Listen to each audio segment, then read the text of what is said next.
One of the first memories of creating a boundary is from when I was about 6 or 7 years old. I shared a bed with my older sister, and we would get in these arguments of who was taking up more of the bed than the other. So we decided to solve the dispute by getting some masking tape and putting a line down the middle of the bed.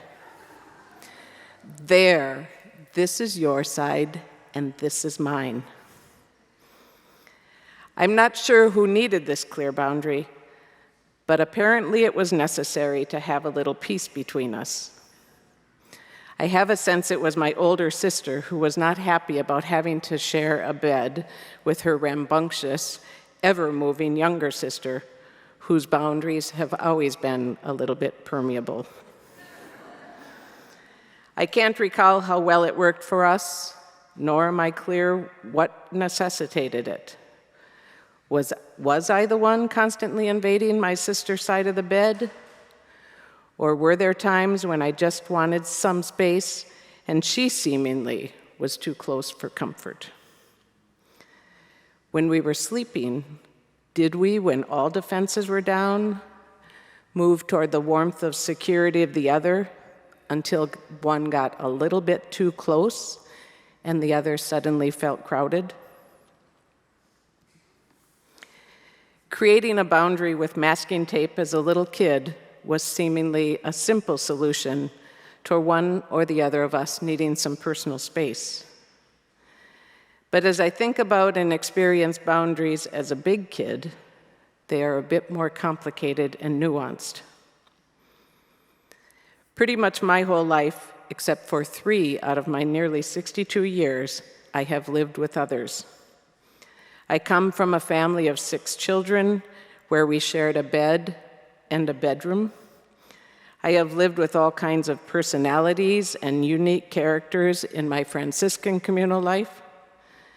And for more than 30 years, both in Nicaragua and here at the Faithful Fools in the Tenderloin, my home is also my workplace, more public than private, where we had walls, both in Nicaragua and here at the Faithful Fools, with no ceilings, until 2 years ago when we did put ceilings on our bedrooms at the Fools Court.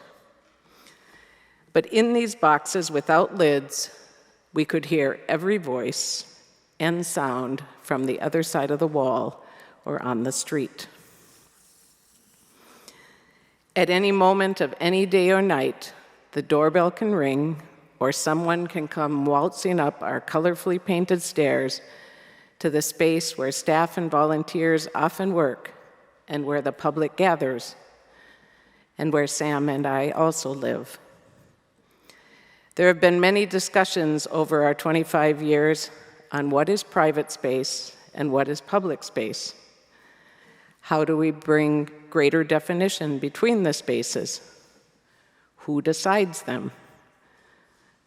Do we put up a wall or a curtain or a large printed sign to help clarify lines between the public and the private space? And then there's the complexity of us Faithful Fools calling ourselves a community. And thus, if one identifies as part of the community, then the sense of what is private and public space can be even more confusing. For me, the setting of boundaries requires respectful relationship with others and with myself. It requires self-knowledge and an awareness of my own needs or even my current state of being at any given moment. It requires honesty as well as a clarity of my role or responsibility in relationship to someone, to a group, or to myself. Living with others and living where I and others work means I also need to hear and respect boundaries that others may need, even if they aren't what I alone need.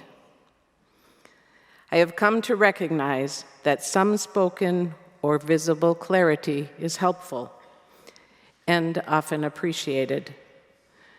Whether it's familial, collegial, intimate, or a friend relationship, or a first encounter, as I cannot expect people to guess what my personal or our collective boundaries are at any given moment.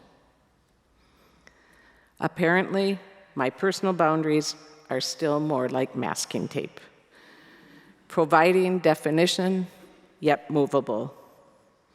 Or like at the Fool's Court, where instead of building a solid wall, a few years ago we installed beautifully painted, large glass windows on wheels that we can open and close as needed, that can turn a public space a bit more private at the end of the day, or where one of us just might need to artfully give ourselves a time out.